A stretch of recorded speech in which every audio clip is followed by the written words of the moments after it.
What's up, everybody? Rob Ferretti here, and I told you I had 2 new toys on the way. And you know what? It would be really awkward if this wasn't one of them. Well, it's not. It's the F-150 over here is my new, I'm just kidding. It is this one, 2017 AMG GT in Don't Look at Me Yellow. Just kidding, it's loud as a bumblebee. It's got the wing on the back. It's just a cool looking car. I just scooped this one up out of Bentley Gold Coast, and I'm excited. This is like, in my head, this was the next gen Viper that they never made. So you've got that same sort of seating position where you're sitting low, looking over this long hood, and it's got this like grunty American, like, it's cool. Like, it attracts bugs, and that's, you'll see a lot of these, like bugs just swirling on it or running around on it. That's the only problem with yellow cars. But other than that, if you look at this thing is sexy. Like, I like the lines. Like, at first when I tell people like I'm getting a yellow car, they're like, it's not gonna be good. And then they see it and they say, this looks good in yellow. And I'll show you around the car. The headlights are actually pretty cool. If you look at all the stuff going on in there, I think they just do that so they can charge you a lot of money for your replacement headlights. Let me pop the hood for you.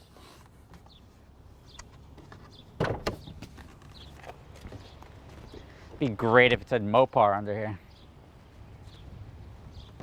But it does have that like Gen 4 Viper. Look at this. Look at all that's going on. They're big into the covers now. They cover everything, but the ECU or whatever computer that is exposed. And you see those little twin turb skis down there. How cute. Those are some small turbos. They're about the size, a little bit bigger than a balled up fist. But it's nice. I mean, this looks nice. It's the German take on the Viper, so to speak. And instead of having a big V10, and you know, it's funny, the engine is from here back, it looks like. This is all engine, this is all airbox and everything like that. So that, if you look at it initially, this looks like the engine, but it's all right there. Cool. It's pretty cool, right? I think it looks cool. Like this was like a, I've always been curious about them. I've had the SLR McLaren, which I didn't really like so much. The SLS AMG, which was getting a little bit better. And then this, which sort of appealed to me, and I've always kept my eyes on them. And now I've got one. And I've got plans with this car, and I'll tell you about them. But maybe it's another video. Let me not distract from how cool it is. Jim, if you want to check it, you want to jump in? You want to... Let's go, jump in. Now, if you jump in, I'll show you a little bit what's here. You've got all your AC vents here. You got your little iPad up here. We're gonna call it an iPad for the sake of this. Dual cup holders, which is nice. This I don't think does anything. I am correct. It looks almost like a CD slot, but I don't believe it is. I don't like this. Let's give the don't likes. I don't like the awkward location of the shifter. So when you're sitting in the car, like the Carrera GT's up here, most cars are here. This one is like full, like behind the seat. So it's sort of awkward. I've been shifting it with my opposing hand to put it into gear, because trying to, I don't know, it just feels weird. Here's your settings for Comfort, Sport, Sport Plus. Engine start, stop, which I'll just give it a zang. Does sound nice, right? Here's your exhaust button. This makes the exhaust a little louder. Automatic start, stop. This is your manual mode. This allows you to shift up and down using the paddle shifters. And this is your radio on and off button.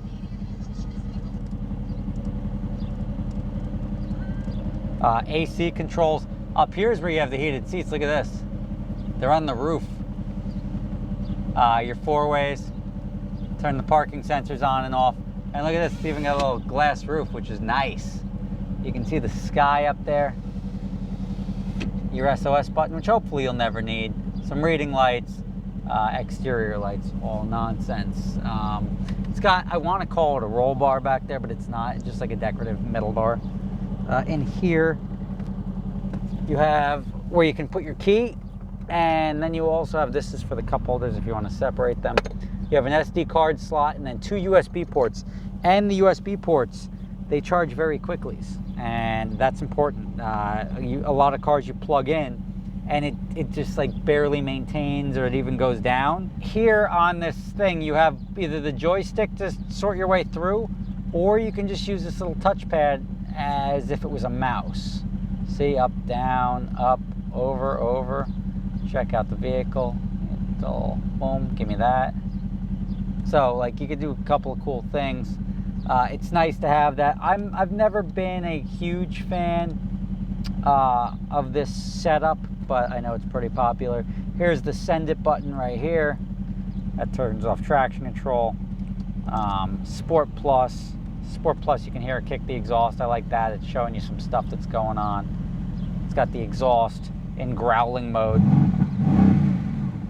I like the carbon on the gauges. The gauge cluster is actually one of my favorite parts about this car. Electronic telescoping steering wheel. The gauge cluster I really like because it's got that carbon accents in it, and it's only the important stuff. I mean, you can sift through these screens and put whatever you want, but you have the tach, the speedo, gas, and coolant. So the gauge cluster has only what you need and nothing more, and it's nice. But AC blows cold. I'm putting my sunglasses on because it's sunny outside before we go for a ride.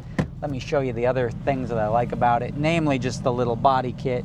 $137,000 window sticker on this car, so about 140 grand. So competitive with most of the Porsches now. I mean, you're talking like the GT3, the Targas, not quite the turbos. The turbos are around 200 grand.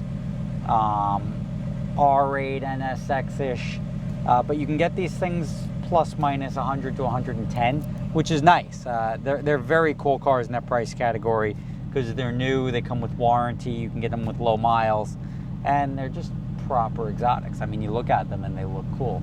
Let me show you the outside here, Jim, and I'll show you the trunk, and you can see what you fit in here, because it does have a decent sized trunk. Now I've got the privacy shade here, and you'll see it when I open it up. This privacy shade, it dips in there, and now you can see right into the trunk. Grab something out of the trunk while you're driving, not while you're driving, but as a passenger. But this allows you, if you do have something back here you don't want somebody to bust your window and take, you can do that. It's got the handle. My favorite aesthetic part of this car is the wing. I think adds a lot to it. Bumper sensors all around. I mean, it's got everything. It's got nice wheels, and it's got solid brakes. See, as I said, remember what I said about the bugs? They're always the bugs on the yellow. All yellow cars. Every guy with a yellow car is like, yeah, I know, I don't get the bugs. That's a ladybug. At least it's getting the ladybugs and not the men bugs. You know what I mean? Jump in the back there. I'll hit it with a little shtick.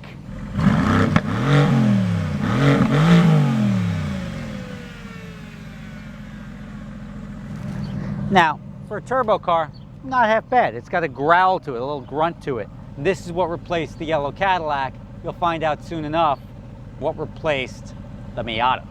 Get in there, which, by the way, they're both gone. Both sold, at least. They're not gone yet, but they're both sold. Weird shifting position yet again. Automatic electric e-brake, which is nice.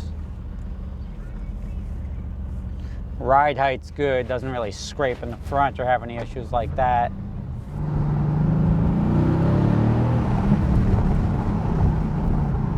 It's quick, definitely quick, but it's not overpowering. Like you go flat and it doesn't feel like it's gonna break loose and squirrel all around and try to kill you like the Viper.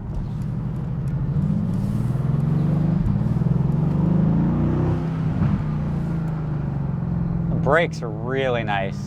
Go back this way. I'm just gonna tool around on the side streets right now because I got things to do. But I just wanted to introduce the car to everybody, give you an idea. I don't know the performance specs as far as like 0 to 100, 0 to 200 or anything like that. But I know it's a good, solidly quick, good looking car. I like the wing. I sort of like everything about it, except for this shifter position I'm not really a big fan of.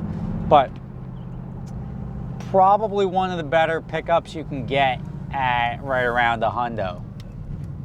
And it's good to not compare this to a Zonda, not compare it to a Ford GT, not compare it to a 488, but you have to compare it to other cars in its price category. And I think in the $100,000 range, it's a pretty solid pick. So thank you for watching. I do have plans with this car, which I will share with you at a later date when I can complete the rest of the storyline. And until that time, I will see you soon.